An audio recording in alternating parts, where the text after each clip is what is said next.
Hi, my name is Per-Ola and I lead the development team here at Metrix. Today we are looking at the refund section and how you can get the most out of it. If you didn't know, Metrix is a dashboard for Amazon sellers, and you can use Metrix to calculate the profit for your Amazon accounts and track other key numbers that will help you grow your business. You can check out our other videos to learn more. When we made the refund section, we had 4 goals that we wanted to accomplish. Number 1, making refunds transparent. It should be easy for sellers to find the refunded orders and find out more information about each returned product. And we believe that this is the first time ever that refunds are fully transparent. Number 2, find product quality issues. You can learn a lot by listening to unhappy customers who refunded their orders, and you can now find this customer feedback in Metrix. Number 3, generate user-friendly CSV reports. The reports can be shared with your factory or supplier to get a discount on your next order. And number 4, get money back from Amazon. Sometimes customers fail to return products to the Amazon FBA warehouse, and you can ask Amazon to reimburse you for these orders. This is now easy and transparent to do with Metrix. So let's take a look at how it works. To find the refund section, just go to Refunds from the menu in the top left corner. And here we are. As always in Metrix, you can select your marketplace here on the left, and on the right side you can select whatever date range you're interested in looking at. If you're still on your free trial, you only have access to data for the past 60 days, but when you become a subscriber, you will get access to more of your historical data. At the top, you will find a summary for your refunds in the selected date range. So in January 2020, for this test account, there were $1,575 in refunds. But there were also some reimbursements back to the seller from Amazon, as you can see here. Let's take a moment to explain reimbursements for FBA products. When a customer requests a refund from Amazon, the customer usually gets refunded right away, and the customer then has 45 days to return the product to the FBA warehouse. Usually they do return the product, but sometimes, for whatever reason, the product is not returned. Amazon should then automatically reimburse you the refunded amount, which you can see here. You can also see that there are some units that are not returned, but we will get back to that later. Below the summary, you will find a list with your refunded orders. Here you can get a lot more information about each refund. You can, for example, see the reason, which will be one of a few predefined options, and we can see a few of them here, like unwanted item, damaged by fulfillment center, defective, etc. We can also scroll to the right to see if the product was returned to inventory. That means that Amazon deemed it sellable in the same condition as it was originally sold. We can also click on the I next to the amount to get a detailed breakdown of each refunded order. Here we can find the refund cost, FBA fees, referral fee, etc.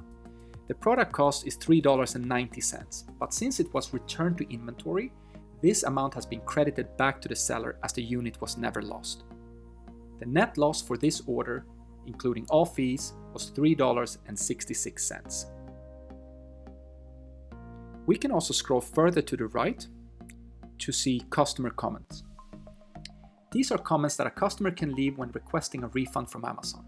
This is really important, and you can read these comments to understand if you're having any quality issues with your products.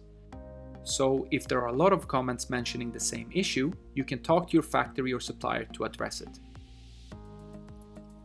The next thing we will do is creating a CSV file. The idea is to filter out the refunds that you suspect are defective and then share the CSV file with your supplier. It can be good for the supplier to understand some of the most common issues, and some suppliers can even give you some free units on your next order corresponding to the number of defective units. But it depends, of course, on your agreement with the factory or supplier. Let's say I am selling a foam roller and I'm about to place a new order to send to the FBA warehouse. What I would do is search and select foam roller here. Hit accept, and let's say I place the last order on May 1st, and then we select today's date. Now all the foam roller refunds in that date range are listed, and we can simply click on download refunds to get a CSV file that you can open in Excel. In Excel, you can remove refunds that you think are not related to a defective product. For example, if the reason is damaged by fulfillment center or undeliverable, or if we are still waiting for the product to be returned to Amazon, etc. When you are ready, you can save and share this CSV file with your factory or supplier and ask for whatever compensation you have previously agreed on. The last thing we will do is find orders that qualify for reimbursement from Amazon. We talked before about refunds where the product was not returned to Amazon within 45 days and how Amazon usually reimburses sellers for these. Well, sometimes Amazon actually miss giving the seller this reimbursement. These orders may qualify for reimbursement, and you can get this money back from Amazon if you just reach out and notify them about this. In Seller Metrix, it's really easy to find the refunds that may qualify for reimbursement by simply adding a filter where the status is not returned. So let's do that. Status, not returned, apply filter. You can now open a case with Amazon where you kindly ask them to look into the order IDs provided, and you can just copy paste a few order IDs listed here.